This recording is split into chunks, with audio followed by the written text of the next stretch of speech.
My name is SEÁNA KERSLAKE, and let's take our first look. Do you ever look at your kids and not recognise them? He's not himself. Mom, look out!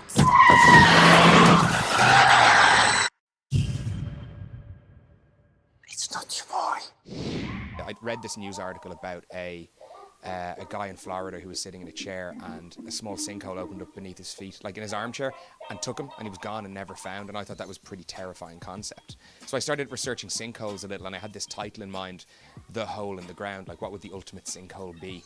And at the same time I was developing this idea about a mother-son relationship and a sense of mistrust between them after a traumatic incident in their past, or a dark past. And I worked up this very unwieldy, large, as I often do, this really big mega script that was maybe too much. And then at the same time building a relationship with a writing partner. We'd written a pilot for a TV show together, and I kind of gave him a look at the script and shared some of the ideas about what I wanted to do with it, and then he shared some of his own ideas, and we kind of ran from there, and we kind of created this much more simplified version of the bigger story that I was trying to tell, a more focused version. I think when I first saw the script as well, I didn't really feel that I should play it as a horror. It was, you just play the character and you just play the situation that you're in. And like, if any of us were faced with these issues or we were put in that position, I think you can only react as you would. So it wasn't a major thing I felt I had to build up for. I think it was like, this is how a mother, or this particular mother, how Sarah would react in this situation. Like, there's no time for, you know, huge tears or anything like that. It's like it's action stations, and you have to get your son back. When we cast Shauna, I'd been looking, we kind of had a list of names, and Shauna wasn't on it because she didn't fit the profile of what I kind of was seeking at the start.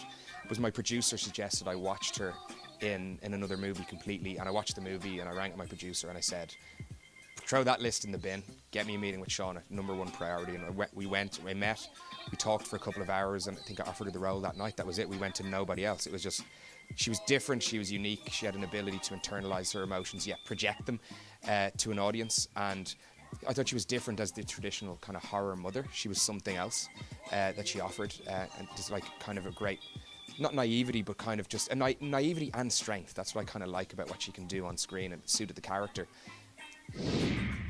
It's amazing when you get to work with kids. They say don't work with kids or animals, but what's good about working with kids and animals is that they keep you on your toes, that they have a good radar and a good, you know, detector for what they will buy and what they won't buy. If their attention wanes, you know, that, you know, you have to pick it up, you're not keeping their attention, or if they're tired, or so there is a lot of changing dynamics within the scene, but also there has to be a lot of structure. So sometimes takes can be very much the same, or you might not have James to act opposite because, you know, they work shorter days, or so there's challenges in it, but also there's a lot to learn from that as well. So I really enjoyed it, and he is an absolute professional. He always knew his lines. He was so on it, even to the fact that it's like, oh, I better look over my lines. He was so professional and always on it. With the process of casting the character of Chris, we had to put a very wide net out there and look at a lot of different young performers. So we had like a long list, and we brought that down to a short list, and trying to figure out what I needed as well, and how we'd already cast Shauna at that point as Sarah, who would fit as her son as well, was a really important thing that we needed to figure out. And James, who plays Chris, was kind of always in the mix, but always in second place against other young boys that were kind of going to play the role. But he was always there. And it took right until the end when I realised why he was still there was his kind of adaptability and his the way that he could play, not just obviously creepy. It's actually, if you stand back and go, he doesn't really do anything creepy in the film. It's the context of his behaviour, and it's how it's reflected off her performance as well, and the combination of the two. He's not, like, you know, he's not outwardly creepy. So he was brilliant at being able to play, as I said, a normal kid, but also just that one tick on the clock in the other direction where he just starts to feel a little bit wrong. Something's not quite right.